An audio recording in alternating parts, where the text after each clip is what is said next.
Welcome to all the viewers on my YouTube channel. Class की इस series में हम जिस टॉपिक को लेने वाले हैं उसका टाइटल बोर्ड पे शो किया गया है। वो है नॉन फाइनाइट वर्ब की पार्टिसिपल सीरीज का past participle and it's functions. Past participle से मतलब हुआ वर्ब की थर्ड फॉर्म और फंक्शन से मतलब हुआ यूजेस।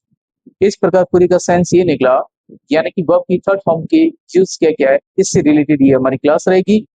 बट हम प्रीवियस क्लास की अगर बात करें तो वो थी हमारी present participle and it's functions. तो प्रेजेंट पार्टिसिपल से मतलब हुआ वर्ब की फर्स्ट फॉर्म प्लस आईएनजी और फंक्शन से मतलब हुआ यूजेज। सो पूरी का सेंस ये निकला कि वर्ब की फर्स्ट फॉर्म प्लस आईएनजी उसके यूज क्या क्या है, इससे रिलेटेड हमारी प्रीवियस क्लास रही। अब इस क्लास को हम रन कर पाए इससे पहले जो हमारी व्यूवर्स बने हुए हैं उनसे मेरी अपेक्षा रहेगी कि आप लोगों ने हमारे चैनल को सब्सक्राइब तो कर ही दिया होगा, अगर नहीं किया तो अब कर दीजिए। और साथ ही साथ नोटिफिकेशन के बटन को भी ऑन कर दीजिए, जिससे कि जैसे ही हमारी क्लास यहाँ से रिलीज होती है तो उसका नोटिफिकेशन आपको मिल जाए। और साथ ही हमारी क्लास को लाइक और शेयर जरूर कीजिएगा। जैसा कि आपको टॉपिक बताया उससे अकॉर्डिंग देखा जाए तो सबसे पहले हम डेफिनेशन लेने वाले हैं। तो मैं पहले टाइटल डाल देता हूँ, पास्ट पार्टिसिपल। पास्ट पार्टिसिपल ये टॉपिक। अब हम पास्ट पार्टिसिपल वर्ब की डेफिनेशन लेने वाले हैं। सो past participle past participle is the third third form को हम अलग मार्कर से मेंशन कर देते हैं, जिसको V3 के रूप में एक्सप्रेस करेंगे। Third form of a verb that is used to express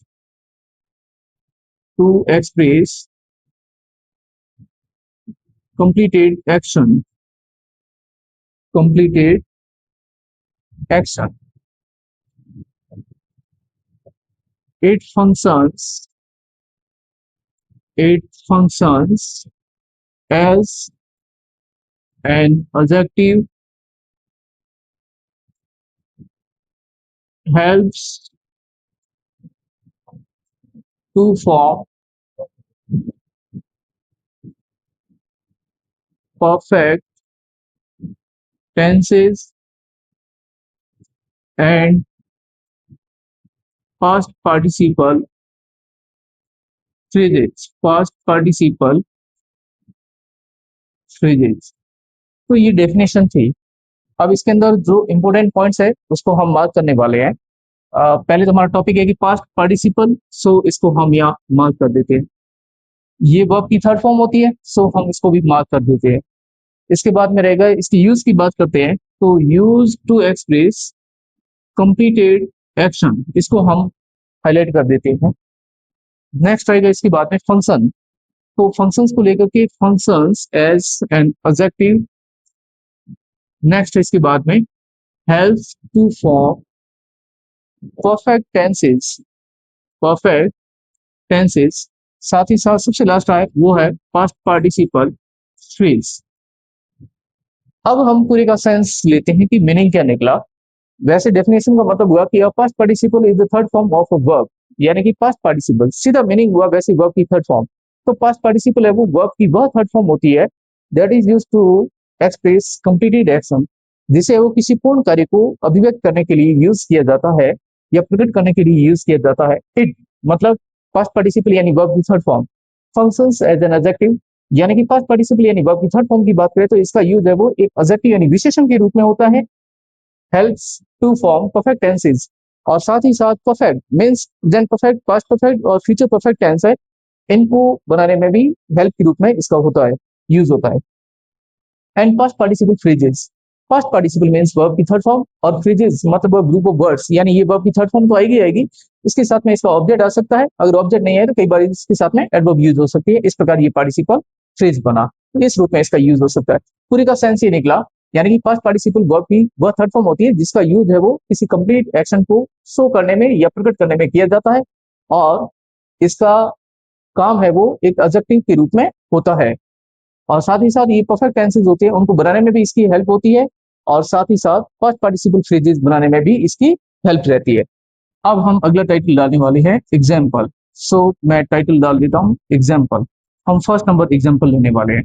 तो फर्स्ट नंबर हम जो एडजेक्टिव से रिलेटेड है यही एग्जाम्पल हम देने वाले हैं। तो एग्जाम्पल के अंदर देखिए first number, the broken chair, the broken chair needs repair, ये फर्स्ट नंबर एग्जाम्पल है। अब हम इसमें देखने वाले हैं, वैसे पूरी सेंटेंस का सेंस ये निकला कि टूटी हुई चेयर की रिपेयर की जरूरत है। अब इसमें वर्ब कौन कौन से यानी एक्शन वर्ड्स कौन कौन से, काम कौन सा हो रहा है वो हमें देखना है। एक तो इसमें ब्रोकन ये वर्ब है और नीड्स ये भी वर्ब है। आपको रिपेयर लग रहा है कि वर्ब है, लेकिन रिपेयर वर्ब होने के साथ इस सेंटेंस में यहाँ पर वर्ब नहीं है। जो ये नीड्स वर्ब है इसकी अगर हम बात करें तो ये वर्ब के अंदर मेन वर्ब और उसकी फिफ्थ फॉर्म है। फिफ्थ फॉर्म का मतलब होगा कि प्रेजेंट फॉर्म सिंगुलर, और या यूं कह सकते थर्ड पर्सन सिंगुलर। सो ये प्रेजेंट सिंपल टेंस का यहाँ पता चल रहा है, इसलिए फाइनाइट वर्ब होगी। तो ये जो फाइनाइट वर्ब है या नीड्स है या वर्ब की फिफ्थ फॉर्म है, इसके लिए ये ऑब्जेक्ट के रूप में रोल करेगा। नाउन होते हुए भी इस सेंटेंस में इसका रोल होगा वो ऑब्जेक्ट के। अब हम इधर आते हैं थोड़ा बैक। तो जो नीड्स वर्ब है इसके लिए सब्जेक्ट की अगर हम बात करें तो सब्जेक्ट के रूप में किसका यूज होने वाला है। सब्जेक्ट तो इससे पहले वाला पूरा का पूरा ये पोर्शन सब्जेक्ट कहलाएगा, लेकिन इसके अंदर एक हेड वर्ड है, वो है चेयर। हम चेयर को यहाँ पे नाउन कहेंगे। अब हम देखते हैं ब्रोकन क्या है। ब्रोकन को हम कहेंगे ये वर्ब की थर्ड फॉर्म, क्योंकि पार्टिसिपल का एग्जांपल है तो पार्टिसिपल और तो कोई है ही नहीं, यही बचा है। इसे हम इसको कहेंगे पार्टिसिपल के रूप में मेंशन कर देते हैं कि ये पार्टिसिपल। पास्ट पार्टिसिपल की जरूरत नहीं है, हमने V3 के रूप में एक्सप्रेस किया है। और इसका रोल किसके रूप में ये आप देखें तो इसको हम कहेंगे एडजेक्टिव। ये एडजेक्टिव और ये ही पॉइंट है जो हमारा जिसका हमने एग्जांपल लिया है। इसको मैं अलग से थोड़ा मार्किंग कर देता हूँ। ये एडजेक्टिव है, इसको ही हमने लिया है, तो यहाँ पे हमें ध्यान में रखना जरूरी है। और अगर हम द की बात करें तो ये डिटर्मिनर है, तो इसको हम डिटर्मिनर यानी आर्टिकल में से आया है। अब हमारा जो पूरा का पूरा पोर्शन ये रह गया, यानी कि द ब्रोकन चेयर, इस पूरे पोर्शन की बात करें तो इसको मैं मार्किंग कर देता हूँ यहाँ से लेकर के यहाँ तक, द ब्रोकन चेयर। तो ये पूरा का पूरा इस सेंटेंस में यानी कि जो नीड्स वर्ब है उसके लिए ये कहलाएगा सब्जेक्ट। और सब्जेक्ट या तो कोई ना कोई वो नाउन वर्ड होता है या प्रोनाउन वर्ड होता है, लेकिन ये सिंगल वर्ड नहीं है। सो इस प्रकार से ये ग्रुप ऑफ वर्ड्स है, इसलिए हम इसको कहेंगे नाउन फ्रेज। इस सेंटेंस के लिए नाउन फ्रेज कहलाएगा। लेकिन हमारा टॉपिक था वो सिर्फ और सिर्फ एडजेक्टिव से रिलेटेड, को हम फिर से मार्क कर देते हैं इससे रिलेटेड यानी ब्रोकन से रिलेटेड। इसको हमने ध्यान में रखकर ये सेंटेंस बनाया। एग्जाम्पल, तो एग्जाम्पल की सीरीज में नेक्स्ट वाला एग्जाम्पल, और उसमें हम लेने वाले हैं, अब रहेगा वो टेंस से रिलेटेड रहेगा। तो अगला एग्जाम्पल देखिए, सी हैज फिनिश्ड हर होमवर्क, ये एग्जाम्पल है। अब इसमें हमें देखना है कि इसमें से वर्ब को सबसे पहले निकालना है। अगर हम वर्ब की बात करें तो इसमें एक तो हैज है और एक है फिनिश्ड, दोनों वर्ब है, दोनों को हम एक्सप्रेस कर देते हैं। और ये जो फिनिश्ड है इसको हम कहेंगे वर्ब की थर्ड फॉर्म। थर्ड फॉर्म हो गया, सो ये पार्टिसिपल, क्योंकि दोनों में से एक है तो ये तो हो जाएगी है जब ये पार्टिसिपल, तो यानी वर्ब की थर्ड फॉर्म तो हो ही नहीं सकती, ये है फर्स्ट फॉर्म। और उसमें प्रेजेंट सिंगुलर या इसको थर्ड पर्सन सिंगुलर कहेंगे, तो ये तो है नहीं है जब के साथ में वर्ब की थर्ड फॉर्म, तो ये यहाँ पार्टिसिपल के रूप में ये ही है। इसको हम पार्टिसिपल पास्ट लिखने की जरूरत नहीं है, V3 के रूप में एक्सप्रेस कर दिया। अब इसका रोल किस रूप में है आप देख रहे हैं, जब ये हेल्पिंग वर्ब है जो है इसके साथ में मिलेगी तो ये आप टेंस हो जाएगा, टेंस को बना रही है, और टेंस है इसमें वो है परफेक्ट टेंस, और है जब आते ही ये प्रेजेंट परफेक्ट टेंस हो जाएगा। सो हम यहाँ मेंशन कर देते हैं टेंस, और टेंस में भी परफेक्ट, तो ये हमने परफेक्ट मेंशन कर दिया।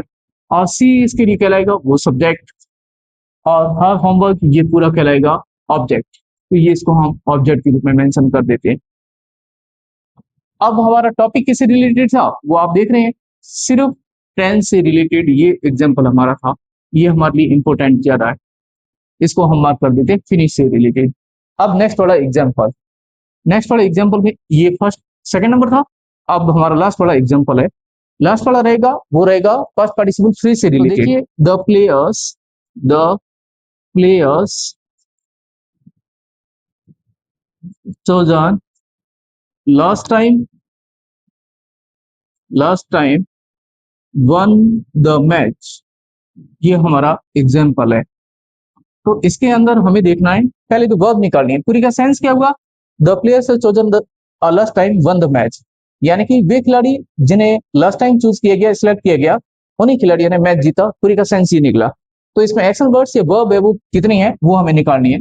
हम बिल्कुल आराम से बता सकते हैं कि इसमें एक चोजन वर्ब है और साथ में वन ये विन की सेकेंड फॉर्म है। तो यहाँ वन है वो वर्ब में भी मेन वर्ब की second form, so past simple tense का पता चला, इसकी फाइनाइट वर्ब कहलाएगी। अब इसका द मैच ये हो जाएगा ऑब्जेक्ट, हम इसको ऑब्जेक्ट के रूप में मेंशन कर देते हैं। अब जो ये चोजन है इसको ये पार्टिसिपल वर्ब होगी क्योंकि वर्ब नहीं है इसमें, सो इसको हम वर्ब की थर्ड फॉर्म के रूप में एक्सप्रेस कर देते हैं। अब हम इसको लिख देते हैं ये पार्टिसिपल है और पार्टिसिपल में पास्ट है वो थर्ड फॉर्म लिखा हुआ है, लिखने की जरूरत नहीं। लेकिन इसके साथ में यानी कि चूज करने का टाइम दिया गया है तो लास्ट टाइम इसको हम एडवर्ब के रूप में डालेंगे, ये हो जाएगी आपकी एडवर्ब। और एडवर्ब में भी ये हो जाएगी एडवर्ब ऑफ टाइम, ये एडवर्ब के थ्रू टाइम बता रहा है। तो इस पोर्शन को हम बिल्कुल अलग मार्क कर देते हैं, ये यहां से लेकर के यानी कि चोजन लास्ट टाइम ये पूरा का पूरा, और इसको हम कहेंगे पार्टिसिपल फ्रेज, पार्टिसिपल फ्रेज, इस पोर्शन को हम पार्टिसिपल फ्रेज को। अब बात आती है कि सेंटेंस का सब्जेक्ट कौन सा है। या देखा जाए कि जैसे इस चोजन लास्ट टाइम ये किस नाउन को मॉडिफाई कर रही है, तो इसमें से ये जो प्लेयर्स है इसको हम हाईलाइट कर देते हैं, ये या इस पूरे सेंटेंस का हेड वर्ड है। नाउ अब देखा जाए कि सेंटेंस में सब्जेक्ट कौन सा है, तो सब्जेक्ट यहां से लेकर के मतलब द प्लेयर से लेकर के टाइम तक ये पूरा का पूरा इस सेंटेंस का सब्जेक्ट कहलाएगा। तो हम इसको मार्क कर देंगे ये सब्जेक्ट के रूप में, पूरा का पूरा यहाँ तक का पोर्शन पूरा का पूरा ये कहलाएगा सब्जेक्ट, हम इसको लिख देते हैं सब्जेक्ट के रूप में। अब सब्जेक्ट ये कोई सिंगल वर्ड नहीं है, तो किस रूप में ये सब्जेक्ट होता है, या तो नाउन होता है, कोई नाउन के रूप में वर्ड यूज होता है या फिर प्रोनाउन के रूप में, लेकिन प्रोनाउन इसमें है नहीं और नाउन तो हम लिख देते हैं, लेकिन नाउन ये सिंगल वर्ड नहीं है, ये पूरा का पूरा ग्रुप ऑफ वर्ड्स है, सो ये नाउन फ्रेज कहलाएगा। अब नाउन फ्रेज के रूप में ये पोर्शन पूरा यूज हुआ है जो सब्जेक्ट को शो कर रहा है। इस प्रकार से ये हमारी क्लास थी past participle and it's functions. अब जो हमारे व्यूवर्स बने हुए हैं उनसे मेरी अपेक्षा रहेगी कि आप लोगों ने हमारे चैनल को सब्सक्राइब कर ही दिया होगा, अगर नहीं किया है तो अब कर दीजिए, और साथ ही साथ नोटिफिकेशन के बटन को ऑन कर दीजिए, जिससे कि जैसे ही हमारी क्लास यहाँ से रिलीज होती है तो उसका नोटिफिकेशन आपको मिल जाए। और साथ ही साथ हमारी क्लास को लाइक और शेयर जरूर कीजिएगा। हम मिलते हैं नेक्स्ट क्लास में, तब तक के लिए थैंक यू सो मच।